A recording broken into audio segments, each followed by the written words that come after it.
Olá, queridos professores, queridos coordenadores, mais uma vez é uma alegria, uma honra participar com vocês de mais um ATPC formativo oferecido pela nossa diretoria de ensino.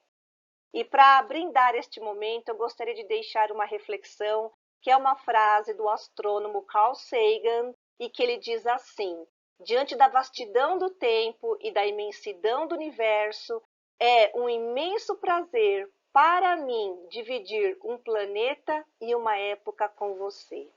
Sabemos das dificuldades que estamos atravessando, mas mais do que nunca saberemos dar valor à importância da presença das pessoas no nosso meio pessoalmente.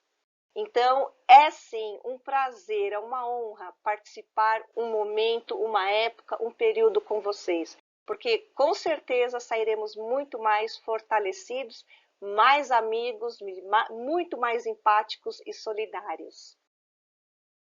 E aí, para aquecimento, eu coloquei essa frase e essa ilustração sobre a chave do sucesso. Na verdade, todo mundo quer a chave do sucesso, seja na vida financeira, seja na vida emocional, seja na vida profissional. A gente quer o pulo do gato, a chave que vai decodificar vários problemas da nossa vida. E a gente pergunta, mas que chave é essa? Do que a Marli está falando?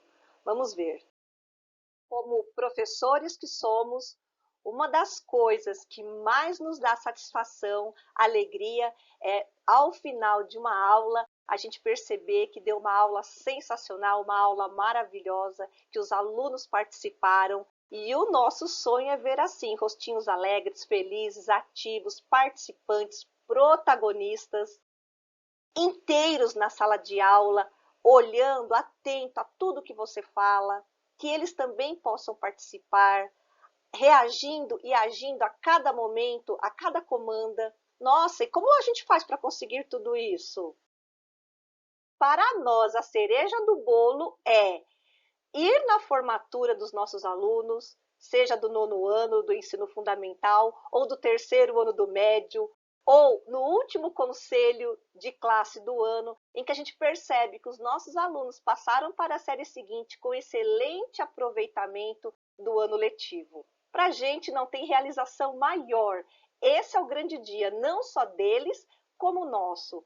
E aí, na sessão solene, onde a gente vai falar um pouco do ano letivo, toda aquela solenidade da formatura, a gente chora, a gente se descabela, ou no mínimo lembrou de quantas vezes se descabelou para que aquele aluno aprendesse, e aquelas frases tão clichê da nossa profissão: presta atenção, fica quieto, silêncio, responde o que eu estou te perguntando, você fez a lição, traz o seu caderno para eu dar visto. E a gente vê que tudo isso valeu a pena. Esse não tem pagamento melhor e maior. Não, é a maior satisfação que a gente tem enquanto professor. Então, para termos sucesso na nossa carreira profissional, para que o grande dia aconteça e todos os grandes dias possam vir na nossa atuação como docente em sala de aula, é preciso um momento, muitas vezes, de aprendizagem solitários e outros momentos em conjunto. O ATPC é um momento de formação, de aprendizagem nossa, um momento exclusivo, único e nosso, que por sinal é uma luta da nossa categoria, para que pudéssemos ficar juntos, refletindo e também discutindo sobre ações que devemos tomar na sala de aula. Para isso é preciso ter esse momento formativo, e é isso que vamos fazer agora. O assunto de hoje vai abordar teorias cognitivas das aprendizagens. Em nossa licenciatura, certamente, aprendemos algumas destas teorias. A proposta de hoje é reestudar este assunto e, se possível, aprofundar. Ok? Vamos lá? A justificativa do estudo das teorias cognitivas das aprendizagens permite uma reflexão da nossa prática docente. Vamos refletir de que forma possamos utilizar as técnicas, estes conceitos, de uma forma mais adequada para estimular esse aluno a aprender de uma forma mais exitosa. Cada aluno tem um processo, cada aluno tem um tempo. E estudar essas teorias vai trazer à luz esse entendimento, para no final podermos fazer julgamentos e avaliações muito mais assertivas. Com isso, teremos o nosso objetivo alcançado, que é identificar, analisar de forma crítica o processo de aprendizagem. Teremos práticas educativas mais críticas, mais criativas e inovadoras, tendo várias maneiras, situações de aprendizagens em que possamos aplicar essas teorias.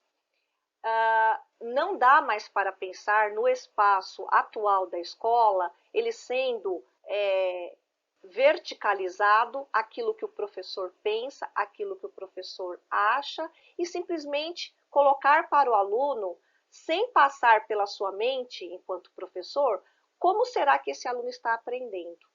Então, o objetivo de conhecer essas teorias é entender que esse processo de ensino-aprendizagem, ele não é verticalizado, ele é horizontalizado, porque também, inclusive, existe a troca de conhecimentos.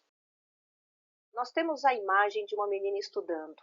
Isso não é um processo simples. O processo do estudo, o processo da leitura, da escrita, da aprendizagem, da cognição, não é um processo nada simples em nosso cérebro. Ele demanda muita energia e uma malha de neurônios trabalham para que isso funcione. É esta viagem, observando como o nosso cérebro funciona, é o que iremos fazer hoje.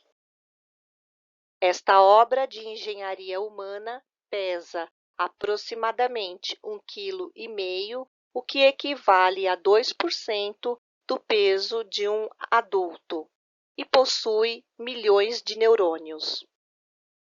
Que impressionante o processo dessa célula chamada neurônio em nosso cérebro. Sem o funcionamento dos neurônios, é impossível ter uma vida plena. Se eles não funcionassem, estaríamos em estado vegetativo. Você já parou para pensar em tudo que você sente, tudo que você pensa, tudo que existe no mundo, todo amor, todo ódio, toda ganância, todo carinho, toda preocupação, a felicidade que sentimos, as tristezas, a sua identidade, a sua história, toda a cultura, todo o legado tecnológico que é produzido pela humanidade. Tudo isso funciona graças ao funcionamento do cérebro. Os cientistas dizem que há mais estrelas no céu do que os grãos de areia da Terra. E Pedro Calabres, um cientista, neurocientista, psiquiatra, renomado no Brasil, diz que há mais neurônios no cérebro humano do que as estrelas dos céus. Que obra de engenharia fantástica, criada para ter domínio sobre o mundo. E é importante nós refletirmos que essa máquina de engenharia, ela foi feita para viver em sociedade, criar e recriar situações. Mas o que é o neurônio? O neurônio parece uma árvore com raminhos. E, simploriamente, a gente pode dizer que nós somos um invólucro, um conjunto de elementos químicos, orgânicos e inorgânicos, mergulhados em 70% de água, que é um veículo condutor, e que fará essa comunicação nessa máquina para que ela possa funcionar. Essa máquina, como eu disse, que vive em sociedade, ela é regida para criar e recriar, produzir, desconstruir, reconstruir, tudo devido a um processo extremamente complexo que ainda estudamos até hoje, chamado cognição. Como eu disse, o processo neural é algo bastante complexo. Os neurônios, que são como se fossem árvores ramificadas, elas se conectam umas às outras por meio de sinapses. Essas sinapses são processos elétricos em que uma informação é levada de um neurônio para outro. Esse processo, ele não é simples. E além de ser muito complexo, nós também temos perdas desses neurônios ao longo da nossa vida. Por isso que nós dizemos que uma criança é uma esponja para aprender e nós, enquanto adultos, começamos a ter lapsos de memória até chegar na velhice, na senilidade, onde muitos neurônios vão ser perdidos. Nessa característica, percebemos que a memória recente, ela inclusive é muito fragilizada, enquanto a memória de longo prazo ela é permanente. Ou seja, somos capazes de lembrar de fatos da nossa infância, mas não conseguimos lembrar o que comemos no dia anterior. Entretanto, essa também é uma maneira do cérebro fazer um filtro daquilo que é importante, relevante permanecer no seu hipocampo e outras coisas que não são relevantes e que ficam em nível de subconsciente. Já que estamos falando em teorias cognitivas das aprendizagens, precisamos definir o que é a palavra teoria. Ela vem do grego, com H, que é um conjunto de ideias, hipóteses, suposições, que vai transmitir uma noção geral de algum aspecto da realidade. Ou seja, ela vem com hipóteses, suposições, para justamente tentar explicar algum fenômeno da realidade. Existem vários exemplos de teorias que você já deve ter ouvido falar. Teoria do caos, teoria da evolução, teoria da relatividade, teoria dos jogos. Embora elas estejam no campo das hipóteses, isso não significa que elas não sejam aplicadas no mundo científico e acadêmico, pois são justamente elas que visam explicar parte da realidade que nos cerca.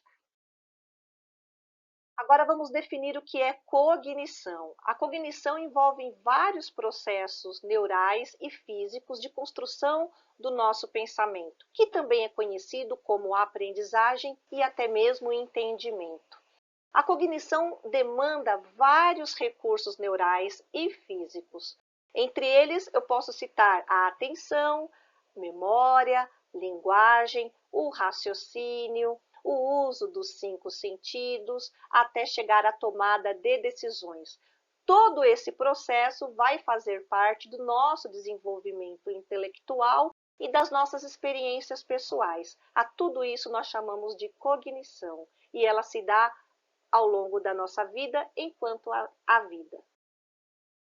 Vamos propor agora uma dinâmica de raciocínio lógico-matemático, o terror que cai nos concursos públicos. E a proposta é a seguinte: há uma figura que ilustra um tabuleiro com 3 hastes, há 3 discos de tamanhos decrescentes sobre a haste à esquerda. O objetivo é mover esses 3 discos da haste que está à esquerda e colocá-los na extrema direita. Somente há 2 regras como mover esses discos. Você pode mover apenas um disco por vez e não pode colocar um disco maior sobre um disco menor.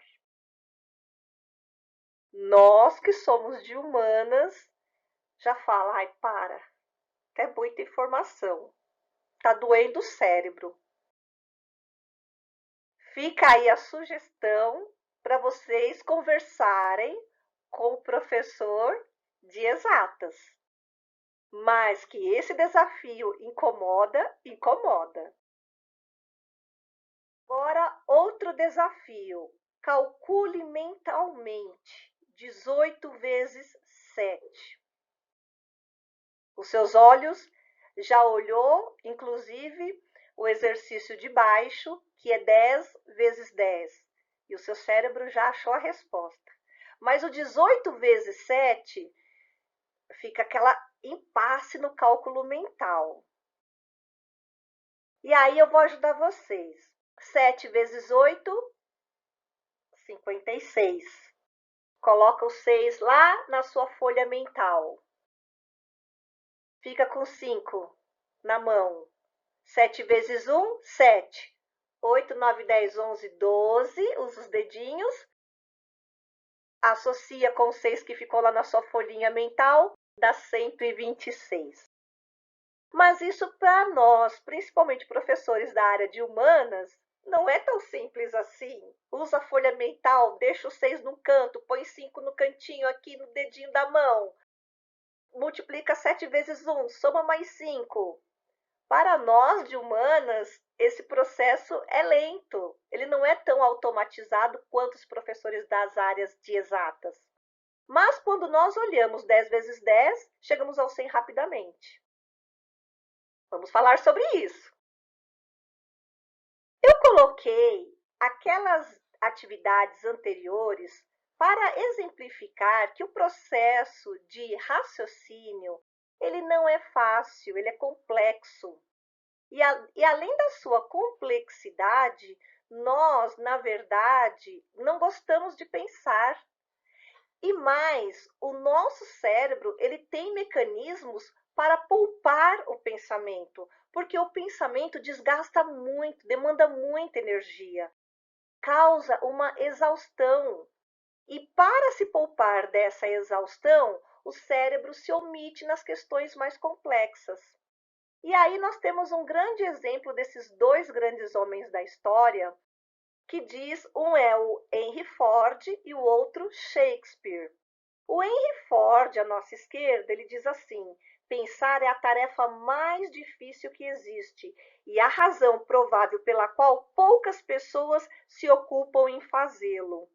E não é à toa que ele se destacou num sistema de produção conhecido como Fordismo, em que as pessoas não pensavam, mas geravam sua habilidade e a dominavam pela repetição. E nós temos à direita um outro pensador que dizia justamente o oposto, que foi Shakespeare, que diz: que obra-prima é o homem, quão nobre é a sua razão. Logo, nós entendemos que nós, seres humanos, somos seres racionais, dotados de pensamento, mas evitamos pensar. Quando eu falo que nós evitamos pensar, eu estou me referindo a pensamentos mais complexos, a raciocínios mais complexos, que vão demandar uma tomada de decisão. Então, veja, quando eu apresentei o primeiro exercício das hastes, o nosso cérebro ele dá uma bugada, porque ele vai buscar no hipocampo, naquela circuitaria de neurônios, fazendo sinapses para tentar encontrar uma saída para o problema proposto. Já na segunda atividade, em que eu coloquei 18 vezes 7 e embaixo, propositalmente, a continha 10 vezes 10, enquanto mentalmente você estava tentando localizar a resposta de 18 vezes 7, o seu cérebro já automaticamente já sabia a resposta de 10 vezes 10. Esse é o nosso mecanismo desenvolvido em nosso cérebro para que respostas que já foram treinadas muitas vezes, elas ficaram estruturadas, solidificadas de tal forma que elas saem prontas sem nós sofrermos tanto com a resposta. Entretanto, outras que demandam maior raciocínio, o hipocampo vai atuar e vai trabalhar mais para chegar na resposta e na tomada de decisão. Então, a habilidade de aprender, ela não é fácil, ela é complexa. Vamos ler esse texto. O aprendizado consiste em uma mudança relativamente persistente no comportamento do indivíduo devido à experiência. As experiências é que vão trazer maior velocidade ou não nas respostas. Esta abordagem, portanto, enfatiza de modo particular a maneira como cada indivíduo interpreta e tenta entender o que acontece em sua realidade. O indivíduo não é produto relativamente mecânico do ambiente, mas um agente ativo no processo de aprendizagem, que procura de forma deliberada processar, categorizar o fluxo de informações recebidos do mundo exterior. Então, essa influência que ele recebe, ele categoriza E como ele vai trabalhar a estimulação dessas informações, desses dados, é uma prática muito particular. Atentemos para estas informações e este gráfico. Em estado basal, ou seja, repouso, o cérebro consome 20% para manter os órgãos funcionando. Os órgãos internos, a nossa temperatura, os batimentos cardíacos. E o que Ignacio Moron fala é o seguinte, que uma hora de trabalho intenso, intelectual, consome praticamente a mesma energia de uma hora de trabalho físico intenso. Ou seja, o nosso cérebro consome muita glicose para que ele possa desempenhar as funções corretamente e muita glicose no processo de pensamento. Por isso que o nosso cérebro, ele poupa situações em que ele precisa pensar, ele não pensa, ele se poupa ou ele já tem respostas prontas. Porque já pensou o desgaste cerebral que seria para você todas as vezes demandar 10 vezes 10, calcula, multiplica, pensa para chegar no 100? Todas as vezes, o desgaste mental que seria. Então, coisas corriqueiras, ele já tem muito simplificado e a resposta está, como a gente costuma dizer, na ponta da língua. Como isso acontece no nosso cérebro? Nós temos aqui o ambiente, que são todas as informações que nos cercam e elas são percebidas pelos nossos 5 sentidos: olfato, visão, tato, audição. E essas informações, por meio da circuitaria dos neurônios, ela é sinestesicamente encaminhada para a memória de trabalho, o memory work, que é o lugar da consciência e do nosso pensamento. Nesse ambiente, que é na área do hipocampo, que é uma área grande, nós temos aqui as respostas prontas. É como se nós tivéssemos na nossa memory work um monte de gavetinhas e essas gavetinhas se abrem no momento exato para nós darmos uma resposta menos elaborada. Agora, essa memory work está em constante ligação com a memória de longo prazo. A memória de longo prazo, ela vai atuar nos assuntos e no conhecimento factual, precisar de fatos históricos, por exemplo, tem fatos guardados em que você vai ter que arregimentar as suas lembranças para buscar esses fatos, e o conhecimento procedimental, o passo a passo para você chegar na resposta. Então, essas habilidades dominadas, uma vez dominadas, elas ficam armazenadas na memória de longo prazo. E nós vamos buscar na memória de longo prazo essas habilidades dominadas, jogamos para a memória de trabalho, que é organizadas já grande parte das respostas, e ali a gente conclui o pensamento cognitivo, o pensamento mais elaborado. Bom, eu disse anteriormente que o cérebro, ele não gosta muito de pensar. Coisas complexas demandam muito gasto de energia. Mas nós somos seres racionais. E em função da nossa racionalidade, nós temos algo ao nosso favor, que é a curiosidade. A nossa mente é curiosa. A curiosidade, a satisfazer uma curiosidade, aprender algo novo, é algo que atrai o nosso cérebro, porque ele libera um neurotransmissor chamado dopamina. E a dopamina é algo que todo mundo tem, todo mundo produz, mas ela em excesso também nos faz mal.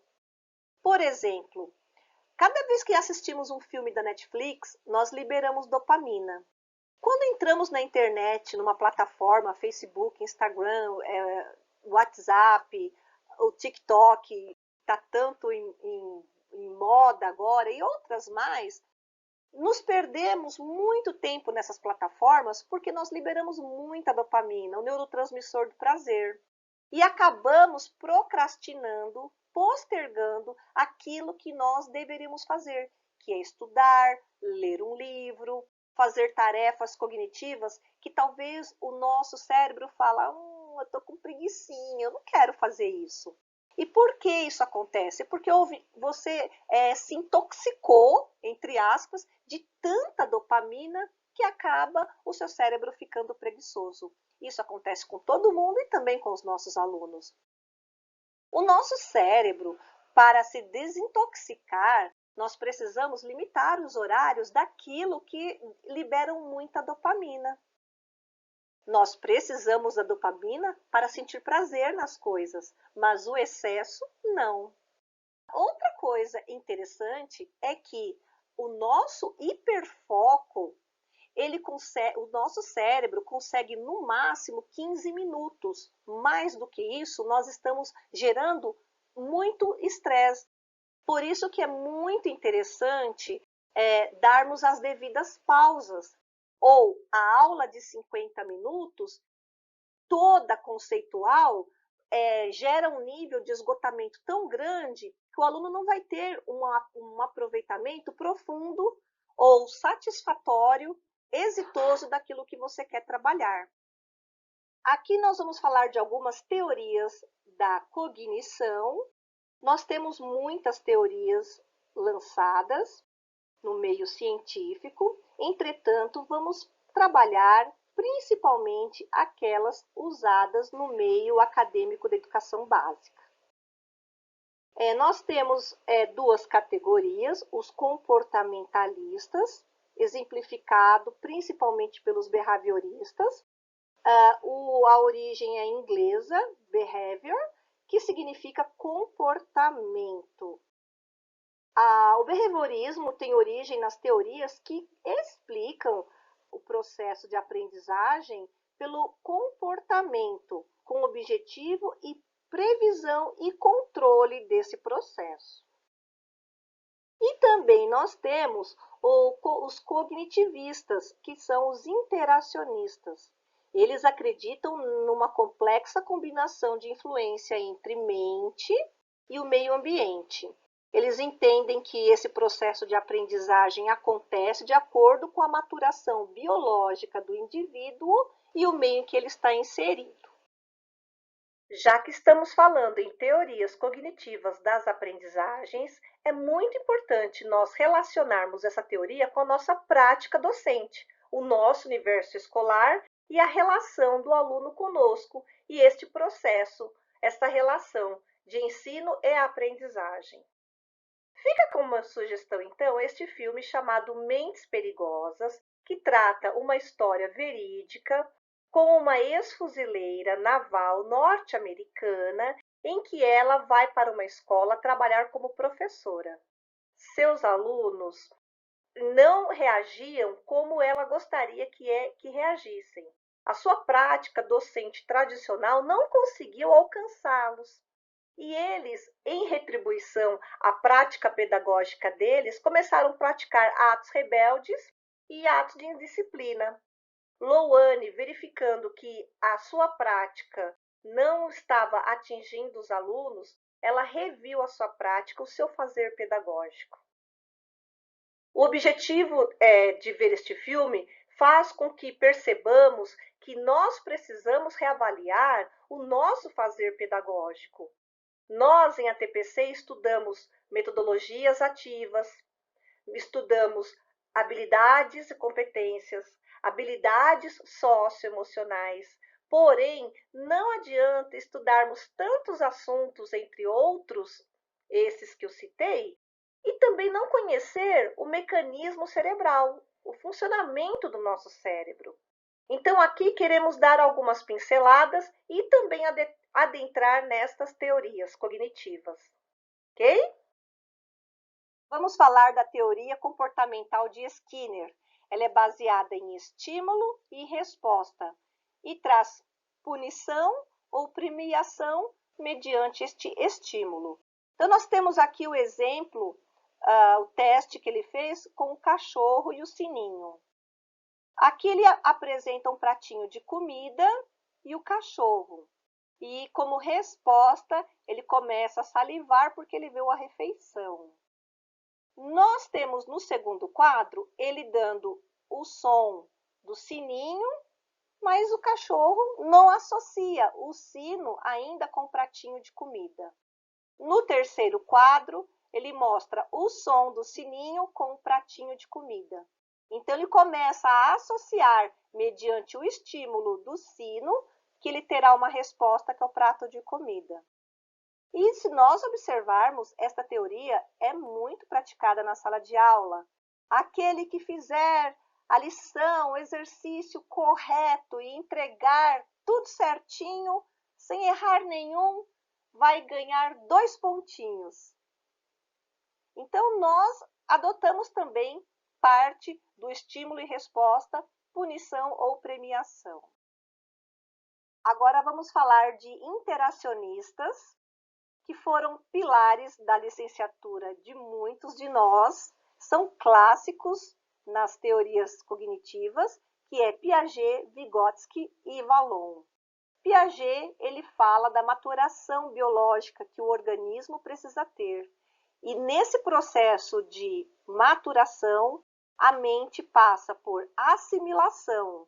Uma informação de cima, uma informação de um professor, é passada para este aluno e ele assimila. Quando ele tem esta assimilação, aquela informação se acomoda no hipocampo. Aí há uma equilibração com aquilo que ele já sabia e com aquilo que ele assimilou. E ele depois passa por um processo de desequilibração quando vem novas informações. E aí ele precisa reequilibrar de novo para aprender. Então, fica numa constante equilibração, desequilibração para a construção do conhecimento. Nós temos aí a Vygotsky, que fala que na ausência do outro, o homem não se constrói. Ele desenvolve a aprendizagem por processo de assimilação cultural. Um exemplo disso é o filme O Enigma de Casper House, em que um homem apareceu do nada numa cidade e ele andava inclusive de 4 e não falava, era como se fosse um animal. E todas as práticas sociais ele não conhecia, nem mesmo palavras. Então, o filme demonstra que ele, por ter vivido excluído da sociedade, ele nada aprendeu. E nós temos, por último, mas não menos importante, Vallon, que fala da importância da emoção e afetividade, onde a emoção permite a passagem da vida orgânica para a vida psíquica. A emoção na criança tem manifestações externas como riso, choro, lágrimas, palidez, expressão facial, tremor e temor. E as internas, as alterações sensoriais vasculares, aceleração do pulso, palpitação, salivação, coração batendo, suores. Então, por esse processo onde a emoção está presente, a aprendizagem também se faz ocorrer em função dela. Agora vamos falar da teoria das múltiplas inteligências de Howard Gardner. Gardner, ele afirma que não existe uma inteligência única ou de uma só maneira. Ele diz que nós temos múltiplas inteligências. E ele também aborda a questão do dom. A pessoa tem dom para tocar piano, tem dom para cantar, tem dom para exercitar um determinado esporte. O que ele diz é o seguinte: essas habilidades são inatas, mas elas precisam ser exercitadas, porque se elas não forem exercitadas, de nada adiantou a habilidade. E ele também fala que pessoas que não nasceram com habilidades inatas, se desenvolver esta habilidade, se principalmente reforçar essas habilidades e demandar tempo no reforço destas habilidades, essas pessoas vão estar em condições iguais. E ele coloca da seguinte forma: existem 8 habilidades e ele diz o seguinte: a habilidade espacial visual, que compreende imagens e produções gráficas. A inteligência lógico-matemática, que é desenvolver equações e fazer cálculos e resolver problemas.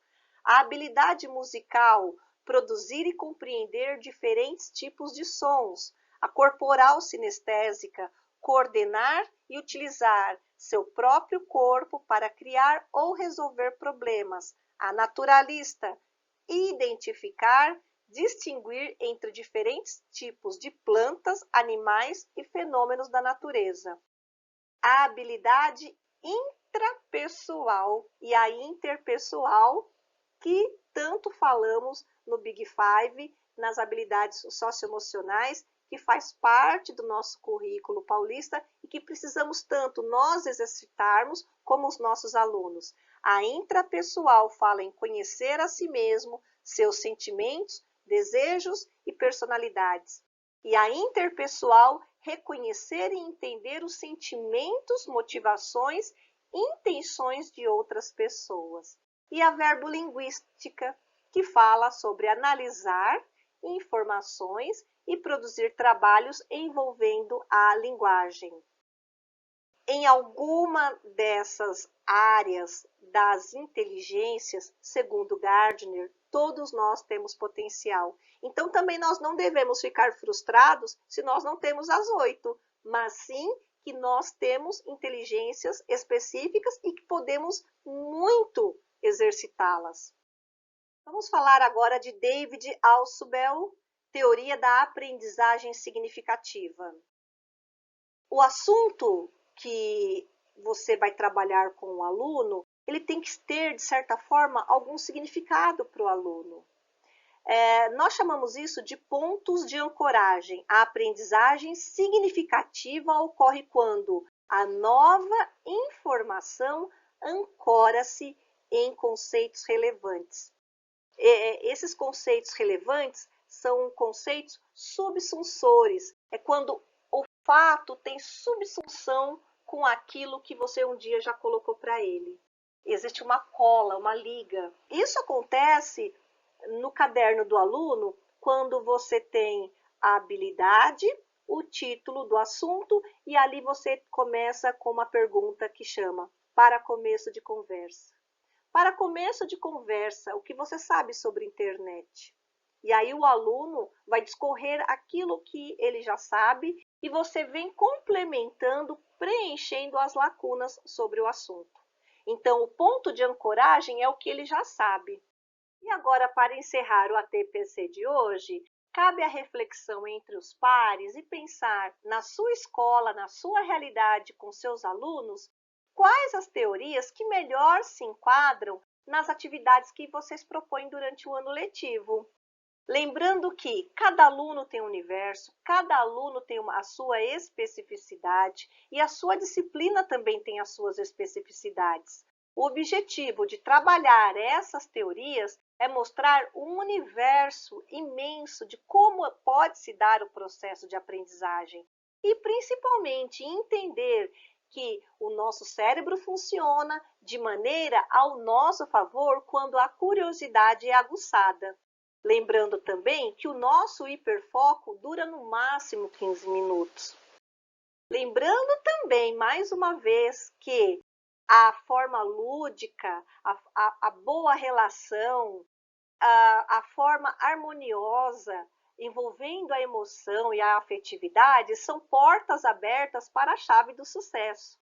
A chave do sucesso vai estar na sua mão quando você, engajado com o seu trabalho, comprometido nesse relacionamento, horizontalizado entre professores e alunos, será exitoso quando você pôr em prática as metodologias ativas, o uso da tecnologia, propor um projeto de vida onde ele possa ver que sim, é possível fazer um bom ensino fundamental e médio e ter uma expectativa para o futuro, que ele possa ser protagonista da vida dele e que você muito pôde contribuir quando você passou a entendê-lo melhor, quando passamos a avaliá-los melhor e eles também se sentirem muito mais confiantes em estar na escola ao seu lado.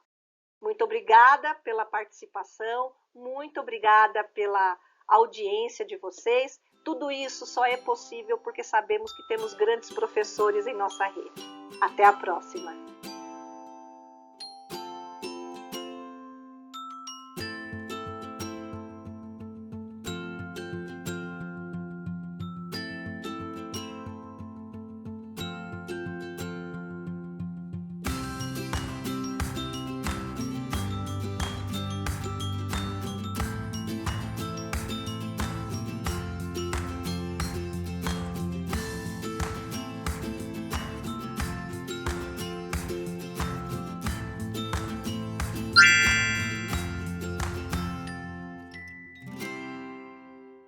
Olá! Antes de iniciar uma videoaula, faça o login na plataforma com antecedência e verifica se há alguma falha na conexão e também teste o microfone e a câmera de seu aparelho.